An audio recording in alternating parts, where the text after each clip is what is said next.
Yo Semagon, seperti biasa bagaimana kabar kalian di minggu ini? Dimanapun kalian berada tetap semangat beraktivitas ya nakama. Dan ingat untuk berbahagia dan jangan lupa untuk selalu bersyukur. Bocoran untuk low quality gambar manga One Piece chapter 1064 sudah beredar di dunia maya. Itu pun diikuti dengan beberapa terjemahan dari beberapa sumber yang sedikit tidaknya mengungkap kebenaran apa yang terjadi dalam chapter ini. Kita pun tentunya jadi tahu kan bagaimana alur cerita beserta dengan poin penting yang ada pada chapter 1064 ini. Nah, merujuk kepada hal ini, dalam video ini kita akan bersama-sama mencoba untuk menganalisa dan juga berspekulasi liar mengenai hal-hal yang ingin Tamagon sampaikan terkait dengan beberapa poin yang sangat menarik di chapter ini. Jadi, beberapa poin penting di chapter ini akan Tamagon bagi penjelasannya dan analisanya untuk memudahkan kalian menonton serta mendengar hal ini. Namun sebelum kita masuk ke dalam pembahasannya, seperti biasa jangan lupa subscribe, like, dan komen untuk bentuk support kalian atas channel ini ke depannya. Jika sudah, terima kasih banyak dan bersiaplah nakama. Tarik jangkar dan mari kita berlayar.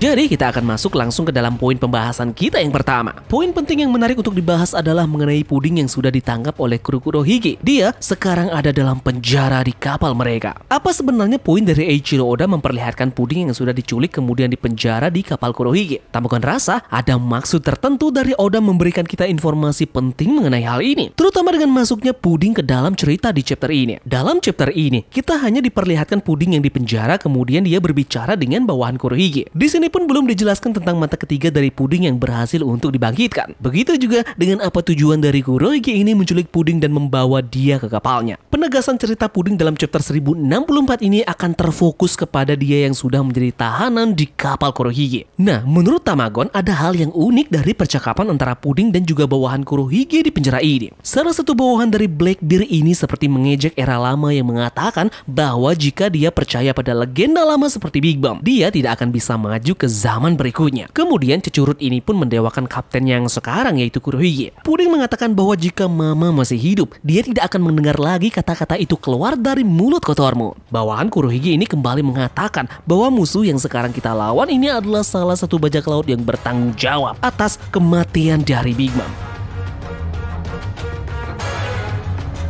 Nah, ada beberapa poin menarik dari percakapan mereka. Pertama, Big Mom secara jelas belum terkonfirmasi mengenai apakah dia mati dalam insiden jatuhnya dia ke bawah tanah bersamaan dengan Kaido. Timeline antara sampul chapter beserta dengan pertempuran di Onigashima berbeda. Dia diculik oleh Van Augur dan juga Kuzan pada saat Big Mom berada di Wano Kuni. Jadi, dia tidak berada di Pulau Whole Cake untuk mengetahui apakah berita itu benar ataupun salah. Jadi, kemungkinan dia pasti sudah membaca ataupun diberitahu tentang berita yang keluar di surat kabar tentang Big Mom yang jatuh di Wano Kuni. Itu pun kemudian dia berpikir bahwa Big Mom telah meninggal. Jadi sekali lagi ya, kata-kata yang dilontarkan oleh puding ini masih belum akurat 100% kebenarannya. Dia masih belum tahu tentang kondisi dari Big Mom untuk saat ini. Kemudian poin menarik yang kedua adalah kata-kata dari bawahan Kurohige ini yang mengatakan bahwa musuh yang mereka lawan kali ini adalah salah satu bajak laut yang bertanggung jawab atas kematian dari Big Mom. Bajak laut hati, tepatnya sang kapten Trafalgar Law, ikut andil untuk bertanggung jawab atas kekalahan Big Mom di Onigashima.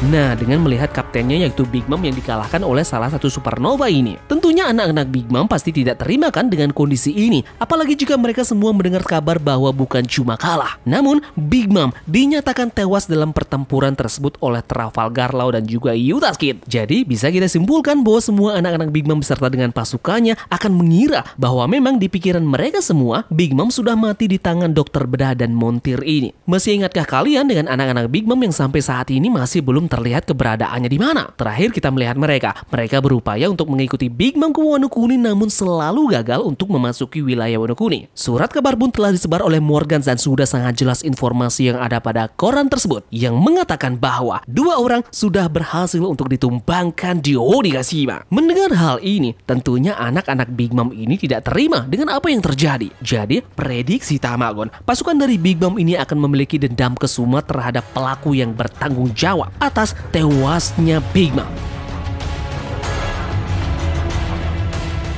Salah satu orang tersebut tentunya Trafalgar Law. Law pun menjadi target selanjutnya yang akan dikejar oleh kru bajak laut Big Mom untuk membalaskan dendam sang mama. Nah, bersamaan dengan puding yang dibawa oleh Kurohige, Trafalgar Law dengan anak-anak Big Mom akan dipertemukan di lautan, tepatnya di pulau pemenang ini. Kemudian lantas anak-anak Big Mom ini pun ikut campur dalam pertarungan ini. Mereka juga mempunyai tujuan lainnya, yaitu membebaskan adiknya yaitu Puding.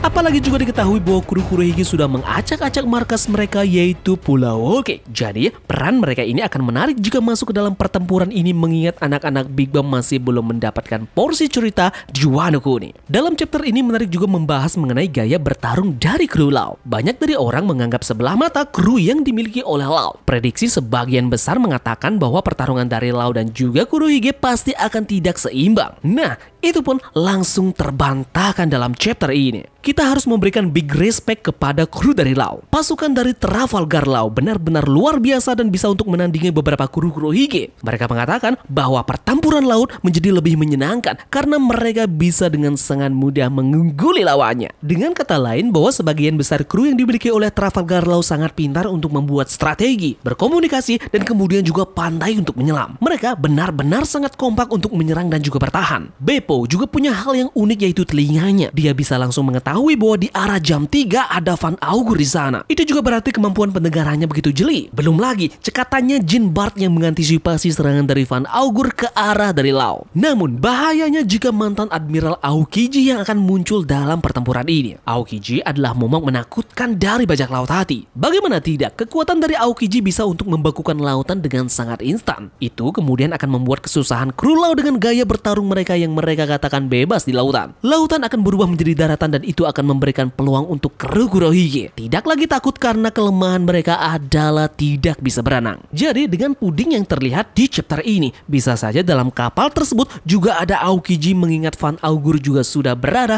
dalam pertempuran ini. Menarik juga untuk membahas mengenai Aokiji. Banyak yang menduga bahwa ada maksud tersembunyi dari Aokiji untuk masuk ke dalam tubuh dari bajak laut Kurohige. Dia bisa saja memang adalah salah satu utusan dari sebuah organisasi yang menjadi mata-mata dalam bajak laut ini. Organisasi SWORD adalah organisasi yang gencar diberitakan dengan Aokiji sebagai membernya. Yeps, organisasi ini adalah bentukan dari kepingan angkatan laut. Keadilan yang diangkat oleh Aokiji sangat berbeda jauh dengan apa yang menjadi dasar dari keadilan Akainu. Jadi, kuat sekali dugaan bahwa dia memang adalah member dari SWORD. Kuzan menculik puding hanya sebatas sebagai loyalitas kepada Blackbeard Pirate. Ini adalah bentuk cara menarik simpati dari Kurohige bahwa dia memang benar-benar berniat untuk membantu Kurohige dan bergabung ke kelompoknya. Padahal rasanya ini memang bukan keinginannya dan hanya sebatas misi dari Aokiji. Dia diutus oleh SWORD untuk masuk ke dalam bajak laut Kurohige dan menjadi mata-mata dan bertujuan untuk melakukan investigasi terhadap bajak laut ini, bagaimana pergerakan yang mereka lakukan, dan kemudian ia akan informasikan ke SWORD.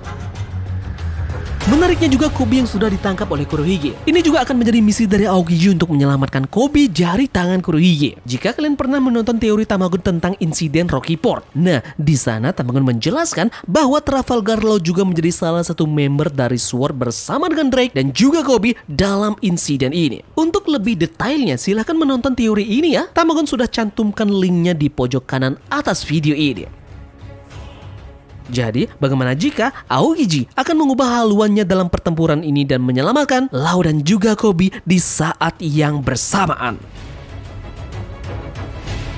Terakhir, yang menarik sekali adalah hubungan antara Dragon dan juga Vegapunk. Dalam chapter ini makin menegaskan bahwa Vegapunk sangat jelas punya keterikatan dengan tentara revolusioner. Vegapunk memberitahu Dragon bahwa sedikit lagi dia akan menemui ajalnya. Kenapa pemerintahan dunia sekarang mengincar Vegapunk? Yeps, mungkin salah satu faktornya juga pemerintahan dunia sudah mulai curiga dengan gerak-gerik Vegapunk yang mereka sudah ketahui. Vegapunk secara jelas banyak sekali mempunyai pergerakan yang aneh. Lebih banyak faktor positif yang dilakukan ketimbang dengan konsep jahat dari pemerintahan dunia. Hal ini juga sudah semua Tamagon jabarkan dalam video kemarin. Silahkan dicek jika kalian masih belum menontonnya. Vegapunk sendiri kemungkinan hanya memanfaatkan pendanaan yang ada dari pemerintahan dunia guna meneliti sekaligus menjadi informan rahasia revolusioner ke pemerintahan dunia. Dengan indikasi kuat Vegapunk yang menjadi bagian dari revolusioner, itu pun juga diikuti dengan mendapatkan kabar buruk dengan Vegapunk yang sedikit menemui ajalnya. Revolusioner akan mengutus pasukannya untuk segera datang ke Pulau Egghead dan melihat kondisi dari Vegapunk langsung.